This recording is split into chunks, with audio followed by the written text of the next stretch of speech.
Muy buenos días, padre de familia, estudiantes del tercer año de secundaria. También reciban un saludo cordial de parte de la institución. En el curso de razonamiento verbal vamos a tratar el día de hoy el tema la inferencia. Antes de ello vamos a leer nuestra frase del día que dice: la disciplina es el puente entre las metas y los logros. Eso es cierto, estudiantes. Nosotros como seres humanos, como personas, tenemos metas y logros como objetivos. Y si nosotros queremos llegar, dice que hay un puente, y ese puente es la disciplina. ¿Qué quiere decir? Que nosotros debemos hacer todas las cosas con bastante disciplina y responsabilidad para cumplir esas metas. Si no lo hacemos de esa manera, va a ser un poco difícil. Muy bien, estudiantes, ahora sí, vamos a pasar con el tema, hablar sobre la inferencia. ¿Qué es la inferencia? Dice que la inferencia, ¿qué es inferir? Vamos a ver. Dice que inferir es llegar a una conclusión en base a la información que tenemos. Estudiantes, nosotros en la vida cotidiana hacemos mucha inferencia. Hay veces de lo que vemos o percibimos, sacamos conclusiones. Esa es inferencia.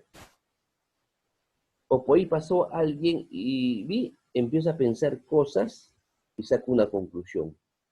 Sobre esa información o esa imagen o ese hecho, saco una conclusión. Eso es inferencia. Sea equivocada o acertada, pero está haciendo una inferencia. La inferencia, estudiantes, puede ser de forma implícita, puede ser de forma explícita. ¿Por qué? Porque dentro de los textos o la lectura que nosotros vamos a leer, la información se encuentra de manera implícita o se encuentra de manera implícita. Asimismo, el autor, cuando te da una información, te va a dar de esa manera. ¿Qué es explícito? ¿Qué es una información explícito? Dice que la información que está dicho o especificado está en forma detallada y clara. Entonces, cuando el autor, tú lees un libro y el texto está escrito de manera explícita, está de manera clara, entendible, sin ninguna necesidad de estar analizando.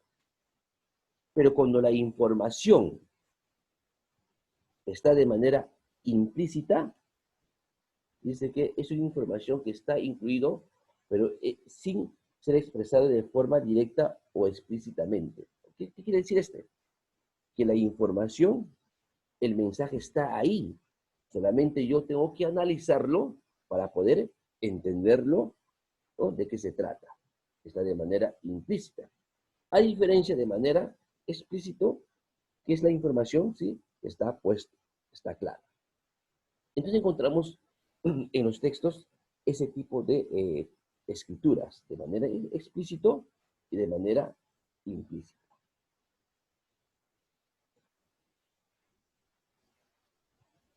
También, estudiantes, la inferencia se da de manera deductiva, la inferencia también se da de manera inductiva, ¿no? Deducción, inducción. Mientras que la información no deductiva de una inferencia deductiva, esta inferencia se da de lo general a lo más particular. Mientras la inducción, ¿no? Que tengo una inferencia de manera inductiva, se va a dar de lo particular a lo general. Vamos a ver un ejemplo. Dice que la deducción es una acción de extraer un juicio o información a partir de hechos. Pero cuando uno utiliza una inferencia de manera deductiva, es una inferencia que es más acertada, más objetiva, en otras palabras, es científica, porque justamente estás acertando una verdad o estás sacando una conclusión que es cierta. Vamos a ver acá un ejemplo. Mientras tanto, la inducción dice, extraen conclusiones a partir de determinadas observaciones o experiencias particulares. Pero esa información que trae la inferencia inductiva, ¿no? Yo puedo inferir, puedo sacar una conclusión, pero no puede ser una verdad. Puede ser solamente una especulación. Mientras que lo deductivo sí es científico. Lo inductivo puede ser algo empírico. Empírico significa que no es científico esa información. Vamos a ver con este ejemplo. Dice, mira la premisa, dice, los lácteos aportan calcio. El yogur es un lácteo. Como conclusión, el yogur aporta calcio. ¿Es una verdad? Es una verdad. ¿Es cierto? Es cierto. Entonces, todas las personas que toman yogur, justamente, se van a beneficiar con el calcio. ¿Es científico? Es científico. Pero mira lo que dice la inducción, en base de la inferencia que hace. Dice, María comió chocolate y le duele la panza, o sea, el estómago. Sandra también comió chocolate y le duele la panza, o sea, el estómago. En conclusión, dice, si comes chocolate, te dolerá la panza. ¿Eso será así? Entonces, como vemos, la inducción en base ¿no? de observaciones particulares, lo va a generalizar una información como una verdad. Lo generaliza como una verdad, pero es anticientífico porque no es así. Porque no necesariamente todas las personas que comen chocolate le va a doler el estómago. Entonces, es muy empírico, muy vacío, justamente la conclusión que se saca de manera inductiva. Pero una conclusión de manera deductiva sí es científica, porque dice, los lácteos aportan calcio. El yogur es un lácteo. Conclusión, ¿el yogur aporta calcio? Sí, el yogur aporta calcio. Y todos los que toman yogur se van a beneficiar con el calcio. Ese sí es una verdad. Entonces, es la diferencia entre la deducción y la inducción cuando hacemos una inferencia. Cuando hacemos una inferencia de algo. Entonces, nosotros en la vida cotidiana, cuando observamos hechos, sacamos una conclusión. Esa conclusión puede ser deductiva o puede ser inductiva. Vamos a poner algunos ejemplos de inferencia. Miren acá. Pienso e infiero. Ubícate en cada situación e infiere la conclusión que creas correcta. También puede decir se deduce, se concluye, se entiende. También se puede tomar esa expresión. Yo infiero, yo deduzco, yo concluyo o yo entiendo. También se puede expresar de esa forma como sinónimo de la inferencia. Miren acá, estudiantes. Miren esta. Acá estoy. Voy a dar tres hechos. Tres hechos. Primer hecho dice, primer hecho indica, nos ha llegado una cuenta altísima del teléfono. Nos ha llegado una cuenta altísima del teléfono. Sobre esa información, ¿qué infiero yo? ¿Qué deduzco yo? ¿Qué entiendo? A ver, ¿qué entiendo? Ya me dieron la información, ahora sobre eso voy a inferir, voy a sacar una conclusión. ¿Por qué ha pasado eso? ¿Por qué ha llegado alto el costo de la cuenta? Entonces, ahí uno empieza a decir, seguramente hemos hecho muchas llamadas, posiblemente no hemos pagado el mes pasado y se ha recargado la cuenta. ¿Ves cómo estoy infiriendo?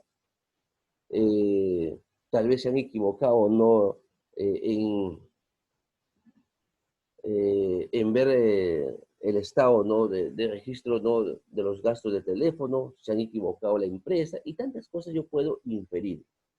En esas inferencias que uno va haciendo, puede ser de manera deductiva o puede ser de manera inductiva, ¿no?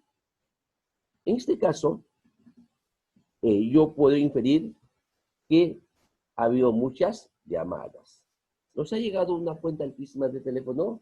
Seguramente, infiero, seguramente ha habido muchas llamadas. Es una inferencia. Ahora, esa inferencia es desde mi punto de vista. Tal vez otra persona puede tener una inferencia distinta sobre esa información, ¿no? Ahora, la plancha está enchufada, pero no calienta. ¿Qué infiero con eso? O digo, la plancha está enchufada, pero no calienta. Puedo decir, ¿no?, que se malogró la plancha. No funciona, ¿ves? Entonces digo, mi plancha no funciona, se malogró. He sacado una conclusión. Pero salgo a la puerta y me dice mi vecino, ¿sabes qué? Se ha ido toda la luz acá, toda la luz en la cuadra. Entonces, mi inferencia va a cambiar. Entonces, mi plancha no calienta porque no hay energía eléctrica. ¿Ves? Pero ¿qué pasa si hay energía eléctrica y no funciona? Entonces, la inferencia primero estaría siendo una verdad, ¿no? Entonces, dependiendo del contexto también de cómo lo analizas la información, tu conclusión va a ser deductivo o va a ser inductivo. En este caso, yo puedo decir que está malograda. ¿Por qué? Porque salía afuera, no había luz, pregunté, no, verifiqué y he vuelto a enchufar varias veces y no prende la plancha. Entonces, como conclusión, infiero que está malograda la plancha. Dice, en un pueblo los techos y el piso están mojados. Si yo veo que en un pueblo los techos y el piso están mojados, ¿qué infiero de ese acontecimiento? ¿Qué infiero? ¿Qué infiero? Claro, ¿no? Ha llovido, ¿ves? Entonces la inferencia, estudiantes, es la información que uno obtiene en base, ¿no?, de acontecimientos o hechos que ha podido percibir. Asimismo, cuando uno lee un libro, un texto, de lo que lee, de lo que entiende, va a inferir, ¿no?, o va a sacar una conclusión. Pero dependiendo también cómo lo interpretas el libro, puede sacar una conclusión de inferencia deductiva o inductiva.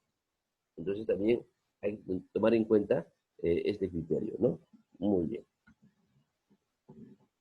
Vamos a ver otro ejemplo. A ver, interpretando los datos explícitos extraen detalles implícitos. Sabemos que cuando el texto está escrito de manera explícito es porque el autor y la información que nos está dando está de manera clara y no hay nada que analizar. Entonces, un texto explícito significa que la información está ahí, está detallada. No hay nada que analizar, nada, ¿no? Está bien puesta. Pero si el texto está escrito de manera implícito, entonces la información está escondido, está guardado, está entre las palabras, está oculto. El autor no te la ha dado así abiertamente, sino tú leyendo vas a interpretar, vas a analizar y después vas a sacar una conclusión de qué se trata. ¿De qué se trata, no? Vamos a ver acá. Por acá dice, interpretando los datos implícitos. O sea, estos datos están en un texto implícito, de manera clara. En base de esto vamos a extraer, ¿no?, un texto implícito que se esconde. Ahí dice, en la costa peruana predomina el paisaje desértico. ¿Ves? Está claro. Sabemos que en la costa peruana predomina el paisaje desértico, salvo en los pequeños valles que atraviesan la franja costera hacia el mar. La sierra tiene valles hermosos y muy fértiles. Valles hermosos y muy fértiles. Pero en su mayoría están formados por montañas de empinadas pendientes y suelos más bien áridos. Los suelos de la selva, siempre húmedos, no favorecen las buenas cosechas. Entonces, el texto ha sido bastante claro. Nos ha descrito las características o el relieve de nuestro Perú, ¿no? Entonces, yo he entendido el texto claramente, pero en base a este texto me dice que voy a extraer un detalle implícito. De todo esto lo que me ha informado el autor, ¿qué conclusión puedo sacar? ¿Qué puedo inferir cuando me dice que la costa peruana predomina el paisaje desértico? Asimismo, cuando me dice que eh, en la sierra hay valles hermosos, pero en partes sus suelos son bastante montañosas y empinadas, y tienen suelos áridos. Pero también indica que en la selva su suelo es húmedo y pero no favorece las buenas cosechas. Como conclusión, yo puedo sacar de esta información, puedo inferir, ¿no? Que salvo en algunos lugares, el Perú no es un país agrícola por excelencia, ¿ves? Salvo en algunos lugares, el Perú no es un país agrícola por excelencia. ¿Por qué? Porque no es un país en agrícola por excelencia, porque tiene lugares muy húmedos que no sirve la cosecha, que no sirve el cultivo. Hay lugares muy empinados que no se puede sembrar. Hay lugares muy áridos y también muy desérticos. He sacado una información implícita. ¿Por qué implícita esta información? Porque no estaba en el texto, no estaba puesto, sino según la conclusión que inferió, le he pues, podido resumir. Muy bien, estudiantes, entonces ahí estamos hablando de la inferencia. Vamos ahora a sacar nuestro libro, ¿no? Y vamos a resolver este pequeño ejercicio. Dice, los demonios que deciden y alimentan la vocación, es la página 227, vamos a hacer el texto número 2, ¿ya? El texto número 2. Los demonios que deciden y alimentan la vocación pueden ser experiencias que afectan específicamente a la persona del suplantador de Dios, o patrimonio de su sociedad y de su tiempo, o experiencias indirectas de la realidad objetiva, reflejadas en la mitología. En el arte o en la literatura, y lo llamamos el escritor, toda obra de ficción proyecta experiencias de estas tres órdenes, pero las dosis distintas, y esto es importante porque de la proporción en que los demonios personales, históricos o culturales hayan intervenido en su edificación, depende de la naturaleza de la realidad ficticia. Muy bien, estudiantes. Acá específicamente nos habla justamente del escritor, ¿no? De su accionar, de cómo justamente acciona, ve el mundo, y según su acción también se califica justamente si tiene una intervención del demonio o una intervención de Dios. El escritor puede escribir cosas maravillosas, ¿no? O como también puede escribir cosas que a uno no guste. Entonces, la primera pregunta dice, ¿qué son los demonios? Los demonios, entonces, serían, ¿no?, experiencias que afectan personalmente al escritor. ¿No? Experiencias. Cuando escribe, tal vez, o acciona, que no guste a toda la gente, justamente, tiene una experiencia demoníaca, ¿no? Disculpa. Entonces, serían acá experiencias que experiencias que afectaron personalmente al escritor. Sería la A. Vamos a la 7, dice. Se denomina suplantador de Dios a qué? Se denomina suplantador de Dios al escritor, al demonio, a la mitología, el arte, ¿no? Según el texto, dice, se denomina suplantador de Dios a el escritor, al el escritor.